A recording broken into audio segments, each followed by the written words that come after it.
Hello, नमस्कार दोस्तों, कैसे हैं आप सभी लोग? आशा करता हूँ आप सभी लोग अच्छे होंगे और अपनी-अपनी पढ़ाई कर रहे होंगे। जैसा कि आप लोगों को मालूम है कि हमने Delhi police constable, head constable और एडब्ल्यूटीपी और ड्राइवर को देखते हुए जो वैकेंसी आई थी, उनका एग्ज़ाम 15 तारीख के बाद है, 15 दिसंबर के बाद स्टार्ट है। तो उसी को देखते हुए हमने शॉर्ट नोट्स तैयार किए हैं। मैंने पॉलिटी की क्लासें 2-3 ये जो दूसरी सेकंड क्लास थी, वो 2 पार्टों में है हो गई है, क्योंकि कुछ दिक्कत आ गई थी, ठीक है? इसलिए तो आज हम शुरू करने जा रहे हैं फिजिक्स। फिजिक्स को भी हम देख लेते हैं थोड़ा, ठीक है? जैसे कि पहला हमारा क्वेश्चन था प्रकाश वर्ष है, तो ये क्वेश्चन पूछा गया है दोस्त, है नहीं? मैं आपको पहले ही बता रहा हूँ कि ये जितने भी मैं आपको नोट्स दिखा रहा हूँ, ये एकदम टॉप मोस्ट हैं। ऐसे नोट्स हैं जो किसी ना किसी एग्जाम में पूछे गए हैं और 110% आपको ये दिल्ली पुलिस के जो भी एग्जाम होगा उसको ये कवर कर ले जाएंगे, ठीक है? प्रकाश वर्ष है, तो प्रकाश द्वारा एक वर्ष में तय की गई दूरी को प्रकाश वर्ष कहते हैं। एक प्रकाश वर्ष बराबर होता है 9.46।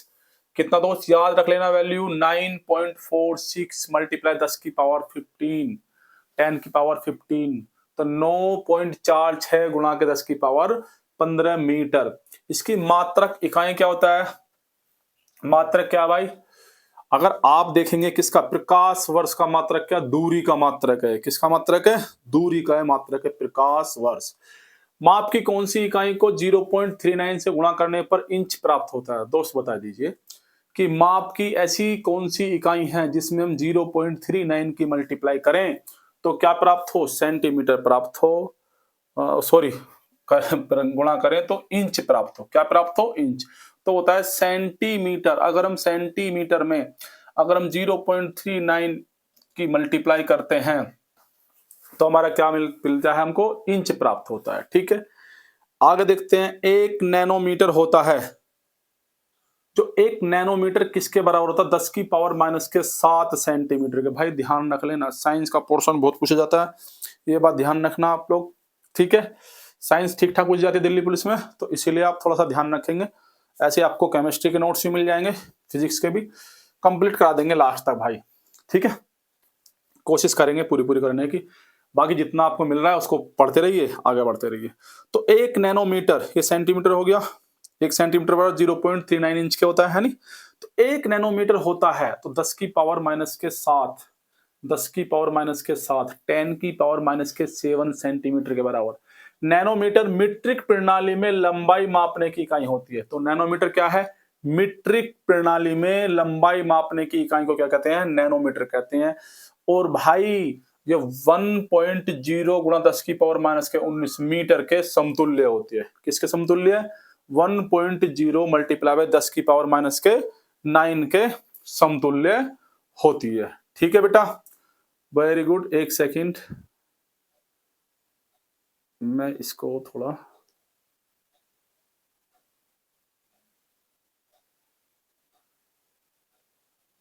हाँ अब ठीक है, ठीक है। तो 1.0 गुणा 10 की पावर माइनस के 9 मीटर के समतुल्य होती है।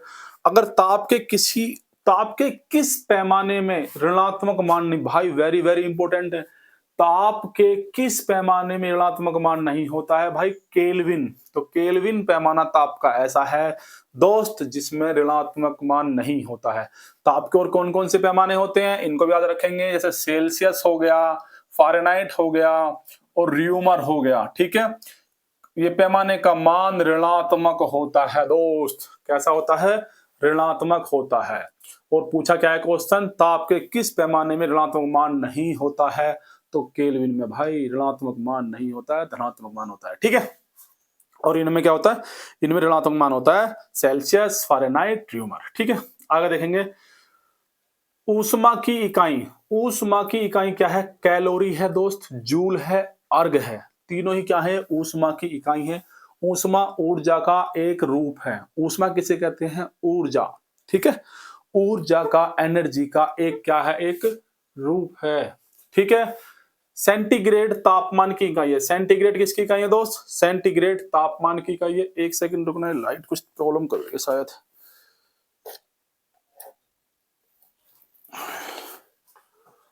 तो सेंटीग्रेड किसकी इकाई है? सेंटीग्रेड तापमान की इकाई है। देखो दोस्त, कुछ भौतिक राशियां इधर दे रखी हैं, उसकी इकाइयां हैं, बहुत इंपॉर्टेंट है, पूछ ली जाती है आराम से। जैसे त्वरण, त्वरण को हम किस इकाई से मापते हैं? मीटर प्रति सेकंड स्क्वायर। किससे नापते हैं त्वरण को? त्वरण को नापते हैं मीटर प्रति सेकंड स्क्वायर। और त्वरण होता क्या है? किसी गतिमान वस्तु के वेग में, कोई वस्तु गति की अवस्था में है तो गतिमान वस्तु के वेग में प्रति एकांक समय अंतराल में होने वाला परिवर्तन, प्रति एकांक समय अंतराल में होने वाला जो परिवर्तन होता है उसे कहते हैं त्वरण। ठीक है, त्वरण कहते हैं। बल, बल किसका मात्रक होता है? बल का मात्रक क्या है? न्यूटन। कृत कार्य, कार्य किसमें नापते हैं? जूल में। आवेग दोस्त, आवेग न्यूटन सेकंड, किसमें? न्यूटन या सेकंड में, न्यूटन सेकंड। किसी वस्तु पर एक निश्चित समय के लिए लगाए गए बल का कुल प्रभाव है। आवेग क्या है भाई?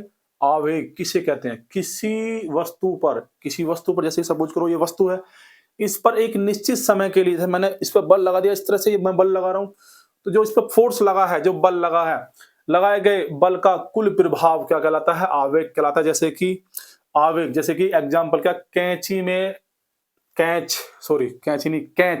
लेते हैं ना, जब कैंच लेते हैं उस पर लगने वाले क्रिकेट में, गाड़ियों में एयरबैग, तुमने देखा होगा, देखा तो नहीं होगा और ऐसा दिखाए भी ना, है नहीं? जब किसी का एक्सीडेंट होता है तो जो गाड़ी के एयरबैग एकदम तुरंत निकल जाते हैं ना वो, और जब जब जो व्यक्ति बैठा हुआ होता है गाड़ी में, वो जो एयरबैग से लगता है, तो क्या है भाई? वो एक निश्चित समय के लिए लगाया गया बल क्या कहलाता है? वो उसको कहलाता है आवेग कहलाता है। तो ये किसके उदाहरण है भाई? कैच लेना आवेग के उदाहरण है, गाड़ियों में एयरबैग आवेग के उदाहरण है, ध्यान रखना। एसआई पद्धति के मूल मात्रक देख लीजिए दोस्त, जैसे कि राशि है और मात्रक है। ठीक है,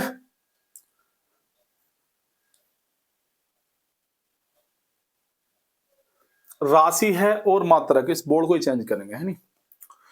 राशि है और मात्रक, जैसे कि द्रव्यमान, द्रव्यमान का मात्रक क्या है? किलोग्राम। संकेत क्या है? केजी। लंबाई, लंबाई मतलब दूरी, लंबाई किसको नापते हैं? मीटर में। और एम, स्मॉल एम से इसको डिनोट करते हैं। समय को सेकंड से, एस से डिनोट करते हैं। ताप को केल्विन, के से डिनोट करते हैं। विद्युत धारा को एम्पियर में नापते हैं, ए से डिनोट करते हैं। पदार्थ की मात्रा मोल में नापते हैं। ज्योति तीव्रता कैंडेला, सीडी, ठीक है, सीडी में नापते हैं। तलीय कोण जो होता है दोस्त, रेडियन में नापते हैं, आरएडी। घन कोण किस में नापते हैं? स्टेरेडियन, एसआर में नापते हैं। देखो, एक आपने पढ़ी होगी सीजीएस पद्धति, एमकेएस पद्धति, यानी जो सीजीएस पद्धति क्या होती है? देखो, सी से होता है सेंटीमीटर, जी से होता है ग्राम, एस से होता है सेकंड। सेंटीमीटर में किस में नापते हैं? सीजीएस पद्धति के अनुसार लंबाई को किस में नापते हैं? सेंटीमीटर में। ये ध्यान रखना, पूछ लेता है कि सीजीएस पद्धति के अनुसार लंबाई को किस में नापते हैं?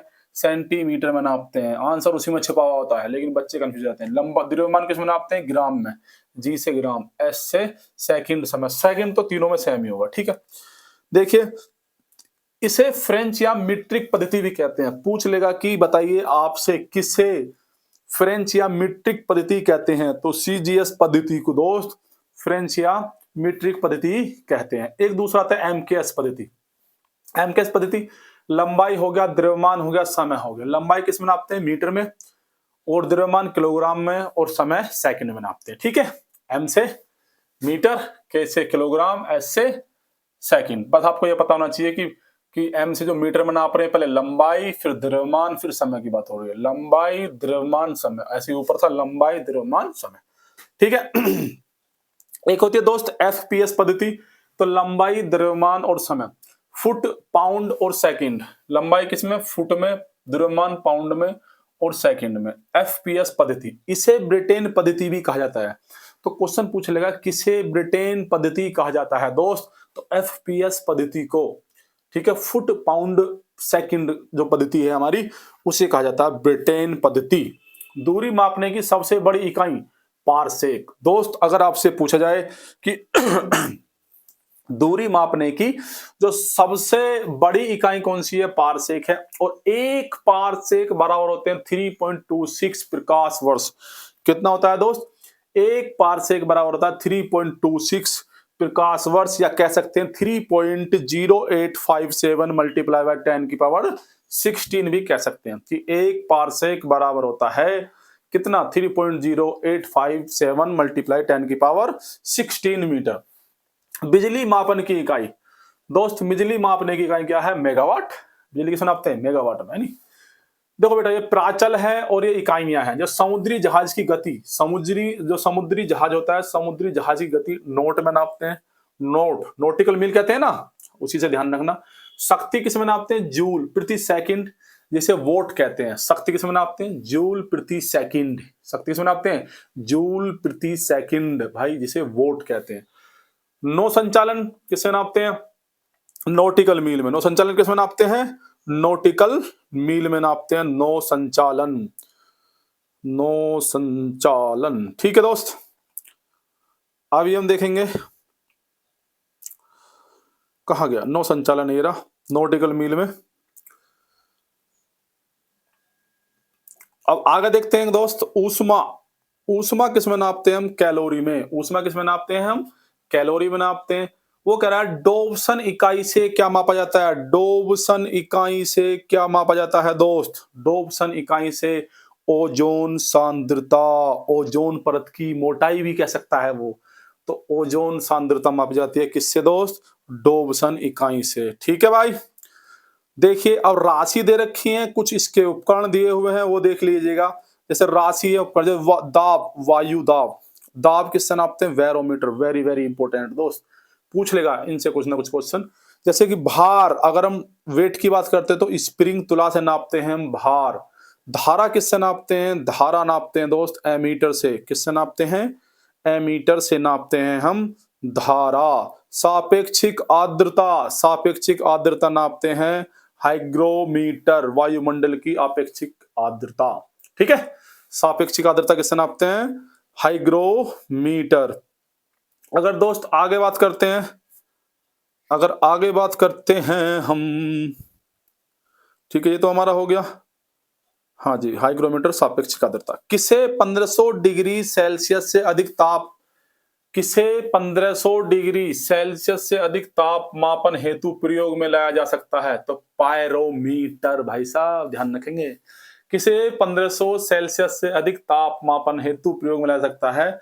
तो 1500 डिग्री सेल्सियस से अधिक ताप मापने के लिए भाई पायरोमीटर को यूज में लाया जाता है। थर्मोरेसिस्टर, थर्मोरेसिस्टर, थर्मोरेसिस्टर एक उपकरण है जो इलेक्ट्रॉनिक थर्मामीटर की भांति कार्य करता है। भाई ध्यान रखेंगे इस पॉइंट को भी। थर्मोरेसिस्टर क्या है? एक ऐसा उपकरण है थर्मोरेसिस्टर जो इलेक्ट्रॉनिक थर्मामीटर की तरह काम करता है या भांति काम करता है। रडार उपयोग में आता है। रडार किसके उपयोग में आता है? रडार रेडियो तरंगों द्वारा वस्तुओं की स्थिति ज्ञात करने में।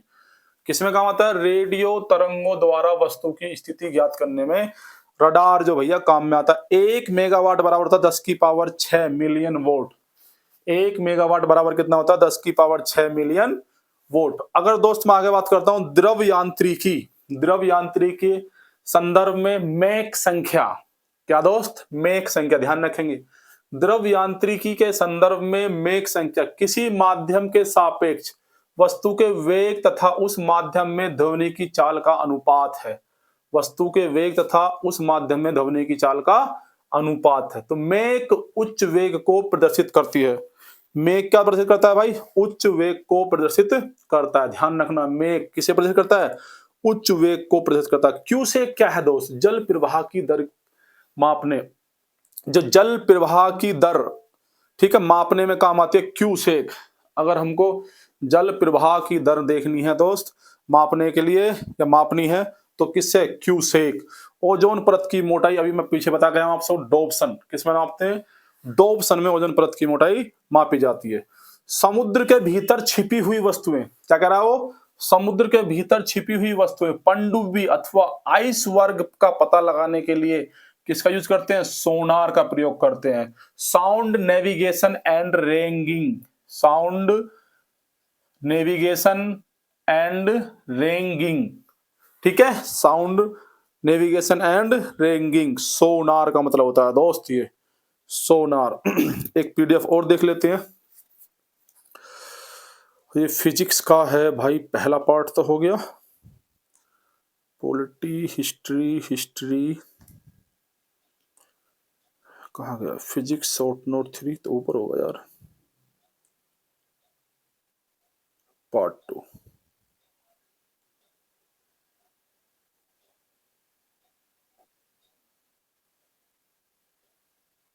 ये रहा दोस्त, ठीक है। तो देखेंगे इसको, इसमें पराश्रव्य तरंगों को समुद्र के भीतर भेजा जाता है, ठीक है। किसमें? सोनार से, है नी।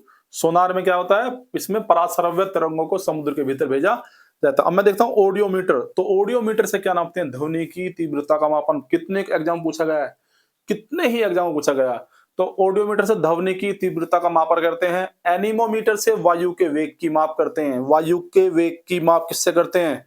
एनीमोमीटर से। क्रोनोमीटर एक ऐसा उपकरण है, क्रोनोमीटर क्या है दोस्त? एक ऐसा उपकरण है जो तापमान, क्रोनोमीटर एक ऐसा उपकरण जो तापमान, आर्द्रता, वायु दाब आदि में परिवर्तन होने के बावजूद समय को समय का पूर्ण परिशुद्धता के साथ मापन करता है, ठीक है। क्या कह रहा है भाई वो? दोबारा सुन लेंगे। क्रोनोमीटर एक ऐसा उपकरण है जो तापमान, आर्द्रता, वायु दाब आदि में परिवर्तन होने के बावजूद समय का पूर्ण परिशुद्धता के साथ मापन करता है। ऐसे देखेंगे टेक्योमीटर। टेक्योमीटर क्या होता है? क्षैतिज दूरियों, लंबवत उन्नयनों एवं दिशाओं के त्वरित मापन हेतु डिजाइन किया गया। भाई क्या? टेक्योमीटर। आपको तुरंत, एकदम तुरंत मापना है। क्या? क्षैतिज दूरियां नापनी है, लंबाई, उन्नयनों एवं दिशाओं के त्वरित मापन हेतु डिजाइन किया गया। भाई क्या? टेक्योमीटर। दोस्त अगर आप आगे बात करते हैं अपकेंद्रीय बल, कपड़ा साफ करने की मशीन, जो कपड़े साफ करने की मशीन होती है वो काम करती है अपकेंद्र बल पे, यानी दूध से मक्खन निकालने की मशीन, अपकेंद्र बल। दो बल है, अभिकेंद्र बल, अपकेंद्र बल। बाहर को फेंक रहा है तो अपकेंद्र बल, पास को ले रहा है तो अभिकेंद्र बल, ठीक है। अदिश राशियां, जिन राशियों को व्यक्त करने के लिए केवल परिणाम की आवश्यकता होती है, दिशा की नहीं। कितनी बार पढ़ा होगा आपने सदिश राशियां, अदिश राशियां? अगर आपने पढ़ा होगा तो पहले। बाकी ध्यान रखेंगे, अदिश राशियां किसे कहते हैं? जिन राशियों को व्यक्त करने के लिए केवल परिमाण की आवश्यकता होती है। किसकी? सिर्फ परिमाण की आवश्यकता होती है, दिशा की आवश्यकता नहीं होती है, तो उसे कहते हैं अदिश राशि। क्वेश्चन कैसे पूछेगा? बताइए निम्नलिखित में से कौन सी सदिश राशि है, कौन सी अदिश राशि है? जैसे कि दूरी हो गया, चाल हो गया, आयतन हो गया, द्रव्यमान हो गया, तो बता देंगे ये कैसी राशियां हैं? ये दूरी, चाल, आयतन, द्रव्यमान। तो इनको भाई दिशा की आवश्यकता नहीं है, इन्हें सिर्फ परिमाण की आवश्यकता है। किसकी आवश्यकता? परिमाण। दूरी परिमाण चीज, चाल परिमाण, आयतन द्रव्यमान। अदिश राशियां हैं। कैसी राशियां हैं ये? अदिश राशियां। एक ट्रेन जैसे ही चलना आरंभ करती है, उसमें बैठा हुआ यात्री का सिर पीछे की ओर झुक जाता है। कैसे? जैसे ट्रेन चली तो पीछे को झुक जाता है। इसका कारण क्या है भाई? स्थिरता का जड़त्व। स्थिरता का जड़त्व है भाई, ध्यान रखना। क्वेश्चन पूछा गया, जड़त्व के नियम भी दे रखे मैंने। जड़त्व का नियम न्यूटन के गति के प्रथम नियम के अनुसार, न्यूटन के 3 नियम है गति के, तो जड़त्व का नियम क्या? न्यूटन के गति के प्रथम नियम के अनुसार यदि कोई वस्तु विराम अवस्था में है या एक ही सरल रेखा में समान वेग से गतिशील है, तो उसकी विराम अवस्था या समान गति की अवस्था में परिवर्तन तभी होता है जब उस पर कोई बाह्य बल लगाया जाता है। वरना वस्तु अगर वेग में है तो वेग में चलती रहेगी, शांत है तो शांत रहेगी, ठीक है भैया। यही है न्यूटन का प्रथम नियम। प्रत्येक क्रिया के लिए एक समान और विपरीत प्रतिक्रिया होती है। प्रत्येक क्रिया के लिए समान और विपरीत प्रक्रिया होती है। यह नियम किसने दिया? न्यूटन ने दिया। और न्यूटन का कौन सा नियम है? तृतीय नियम है, क्रिया प्रतिक्रिया का नियम। आपने पढ़ा होगा बंदूक से जब गोली चलती है तो गोली जब सीधी जाती है तो इतना झटका पीछे को लगता है, तो क्रिया हुई प्रतिक्रिया, ठीक है। किसका एग्जाम्पल है? जैसे कि एक क्वेश्चन पूछता है कि कुएं से अगर कोई पानी खींच रही है और रस्सी अगर टूट जाए पानी खींचते हुए तो व्यक्ति पीछे गिर जाता है। क्यों? किसका नियम है? क्रिया प्रतिक्रिया का नियम है, ठीक है। बात समझ में आई ना? क्रिया प्रतिक्रिया। ऐसे देखिए, गुरुत्वाकर्षण के सार्वभौमिक नियम का प्रतिपादन किसने किया? गुरुत्वाकर्षण, ग्रेविटेशन के सार्वभौमिक नियम का प्रतिपादन किसने किया भाई? न्यूटन ने किया है। और सार्वभौमिक इस नियम के अनुसार दो पिंडों के बीच लगने वाले आकर्षण बल का परिमाण, ओ सॉरी परिमाण नहीं, परिणाम, पीछे वाला ये ध्यान आ रहा है नहीं, अदिश राशि वाला। इस नियम के अनुसार दो पिंडों के बीच लगने वाले आकर्षण बल का परिणाम उन पिंडों के द्रव्यमान के गुणनफल के समानुपाती होता है।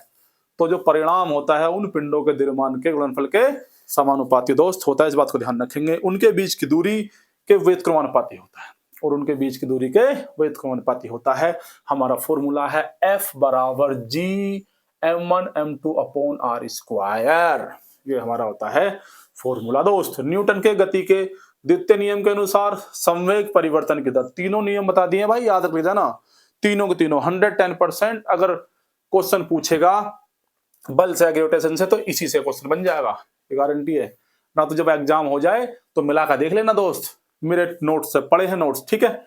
न्यूटन के गति के द्वितीय नियम के अनुसार संवेग परिवर्तन की दर बल के अनुक्रमानुपाती होती है। यह उसी दिशा में होती है जिसमें बल कार्य करता है, ठीक है दोस्त। क्या कह रहा है वो, न्यूटन के गति के द्वितीय नियम के अनुसार संवेग परिवर्तन की दर बल के अनुक्रमानुपाती होती है। यह उस दिशा में होती है जिसमें बल कार्य करता है, ठीक है दोस्त।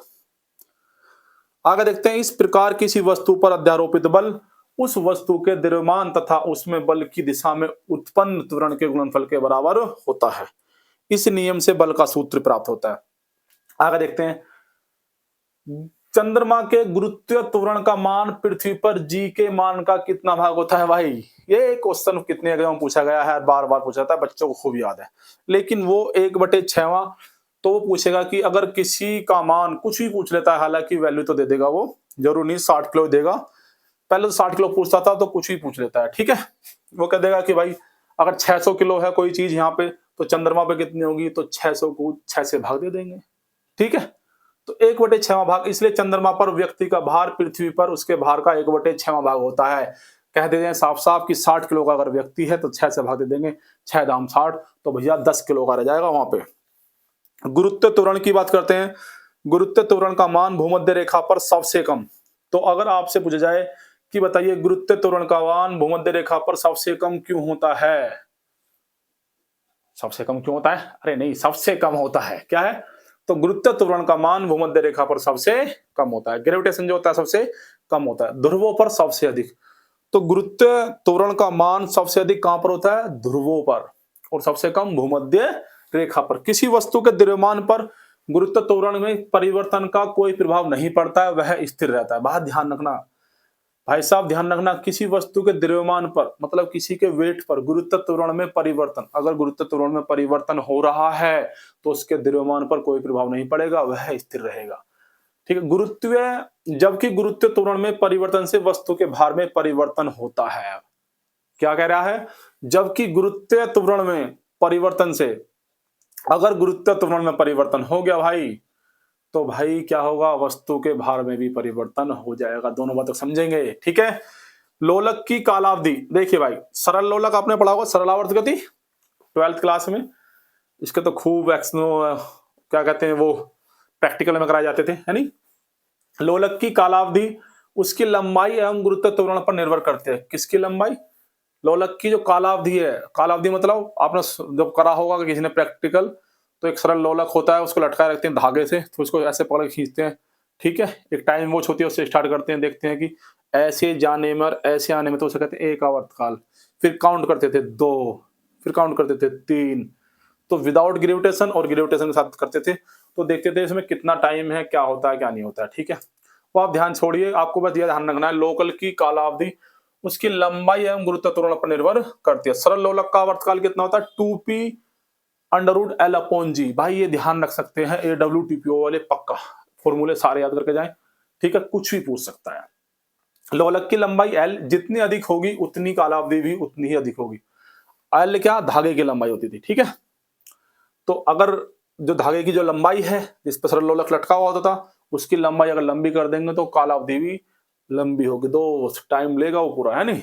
कोई जहाज नदी से निकलकर सागर में प्रवेश करता है तो वह ऊपर उड़ जाता है, क्योंकि सागर के जल का घनत्व नदी के जल के घनत्व से अधिक होता है, दोस्त ध्यान रखना। रॉकेट किस सिद्धांत पर काम करता है, संवेग संरक्षण के सिद्धांत पर काम करता है। रॉकेट से गैस अत्यधिक वेग से पीछे की ओर निकलती है तथा रॉकेट को आगे की ओर बढ़ने के लिए आवश्यकता संवेग प्रदान करती है। यदि पृथ्वी और सूर्य के बीच सूर्य की दूरी यदि पृथ्वी और सूर्य की दूरी जो है उसके स्थान पर 2 गुनी होती, ठीक है, पृथ्वी और सूर्य के बीच की जो दूरी है अगर उसके स्थान पर क्या होता है ये दोस्त 2 गुनी होती, तो सूर्य द्वारा पृथ्वी पर गुरुत्वाकर्षण बल जो पड़ता वह कितना होता दोस्त, वह होता भैया अब जितना है उसका 1/4 भाग। कितना होता, अब जितना है उसका 1/4 भाग होता। पीसा की झुकी हुई मीनार, भाई कितने एग्जाम पूछा गया पीसा की झुकी हुई मीनार। पीसा की झुकी हुई मीनार गिर नहीं जाती क्योंकि वो थोड़ी तिरछी सी लगती है, तिरछी है वो, तो क्यों, क्योंकि गुरुत्वाकर्षण केंद्र से जाने वाली, ध्यान रखना भाई, गुरुत्वाकर्षण केंद्र से जाने वाली ऊर्ध्वाधर लाइन रेखा तल के अंदर रहती है। गुरुत्वाकर्षण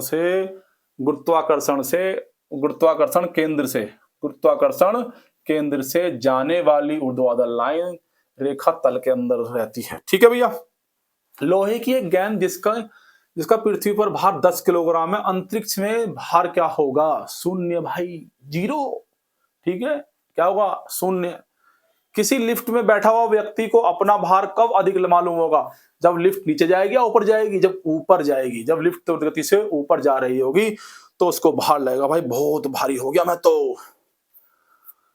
आगे देखेंगे दोस्त, गर्मियों में लोलक की लंबाई बढ़ाने के कारण उसका आवर्तकाल भी बढ़ जाता है। गर्मियों में क्या होता है, गर्मियों में क्या भाई, हर चीज बढ़ती है, खिंचती है ना।